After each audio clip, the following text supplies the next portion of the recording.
You know what absolutely disgusts me? Watching Centimeter Punk get destroyed like a rookie in his first week of developmental. The so-called voice of the voiceless, the man who claims he's the best in the world, just got systematically picked apart like he's never stepped foot in a WWE ring before. And before any of you start typing your angry comments, let me make this crystal clear: what we witnessed on Raw wasn't just a loss. It was a humiliation. It was a statement. And honestly, part of me thinks Punk had it coming. Let me paint you the picture of what went down on the 3rd of November 2025, because this wasn't your typical tag team match. This was a masterclass in psychological warfare, physical dominance, and straight-up disrespect. Logan Paul and The Vision didn't just beat Centimeter Punk and Jey Uso. They dismantled them. They embarrassed them. They made them look like they didn't belong in the same ring. And the worst part? The crowd ate it up. Now, I want you to think about this for a second. Centimeter Punk has been back in WWE for what feels like 5 minutes, and he's already getting ragdolled by a YouTuber turned wrestler and The Vision's crew.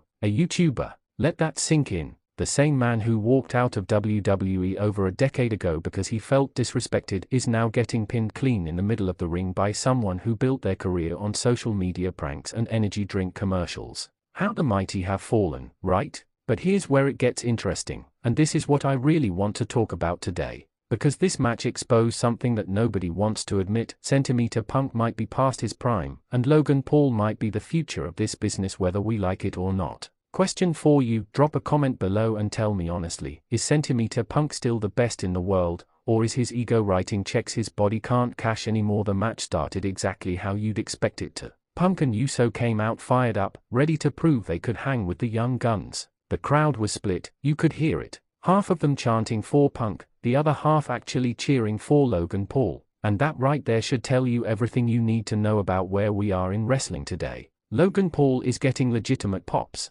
not heat, not "we hate you" boos. Real, genuine admiration from the WWE Universe. Jey Uso started the match against The Vision, and for the first few minutes, everything looked solid. Uso was hitting his signature offense, looking crisp, moving around the ring like the veteran he is. But then Logan Paul tagged in, and the entire dynamic shifted. You could see it in Uso's eyes. That momentary hesitation. That split second of "oh crap, this guy is actually good" realization. And that's when The Vision and Logan started implementing their game plan. It wasn't about overpowering Punk and Uso right away. No, they were smarter than that. They isolated Jey Uso in their corner, cutting off the ring like a couple of seasoned veterans. Quick tags, targeting the left leg, wearing him down methodically. Logan Paul was hitting picture-perfect dropkicks, pulling out moves that some wrestlers with 20 years of experience can't execute that cleanly. Quick trivia question: what move did Logan Paul hit on Jey Uso that had the commentary team going absolutely crazy? Drop your answer in the comments. But here's where things took a dark turn.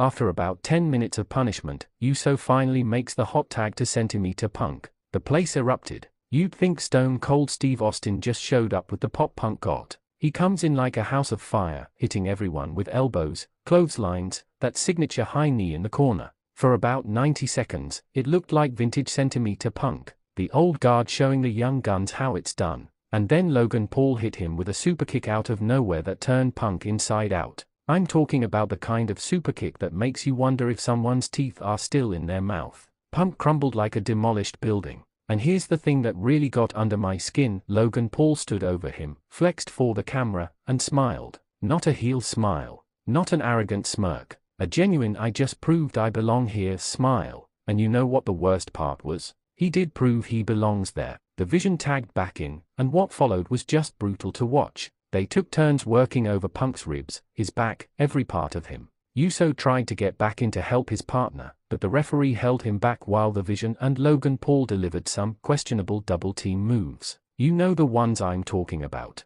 The ones that make you scream at your TV because the ref conveniently doesn't see them. Punk tried to fight back. Give him credit for that. He hit a few desperation moves, even managed to connect with a roundhouse kick that stunned Logan Paul. But here's the reality check nobody wants to hear: Centimeter Punk looked slow. His timing was off. His strikes didn't have the same snap they used to have. And when he went for the GTS, his signature move, the move that's finished countless opponents, Logan Paul countered it so smoothly it looked choreographed. Real talk question: be honest in the comments, is Centimeter Punk's in-ring ability declining, or was this just an off night? I want to hear your genuine opinions, no bias. The finish was absolutely devastating. After 20 minutes of back and forth action, The Vision hit his finisher on Jey Uso on the outside, taking him completely out of the equation. That left CM Punk alone in the ring with Logan Paul, and what happened next is going to be replayed 4 years to come. Logan Paul hit Punk with 3 consecutive superkicks, each one more vicious than the last.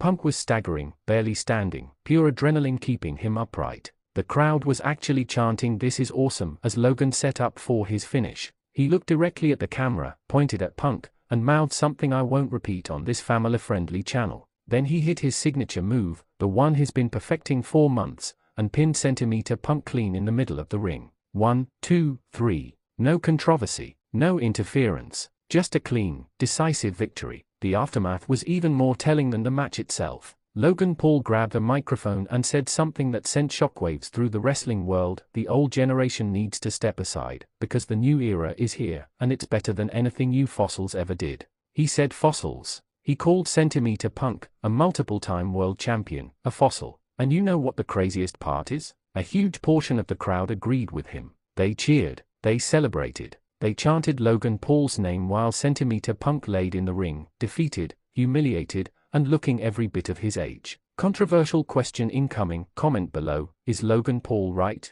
Should the old guard step aside for the new generation, or do veterans like CM Punk still have something valuable to offer? This one's going to be spicy. Now let's talk about what this means for the future. Because whether you love Logan Paul or hate him, whether you think CM Punk is past his prime or just having a rough patch, this match changed the landscape of WWE Raw. It established Logan Paul as a legitimate threat to anyone on the roster. It raised serious questions about CM Punk's ability to compete at the highest level, and it proved that The Vision is building something dangerous with their alliance. Social media absolutely exploded after this match. Twitter was on fire with takes ranging from "Logan Paul is the future of wrestling" to "This is disrespectful to everything CM Punk has accomplished." Wrestling journalists were writing think pieces at midnight. Fans were creating video breakdowns analyzing every move. This match generated more buzz than anything WWE has done in months. But here's my real issue with all of this, and this is where I might lose some of you.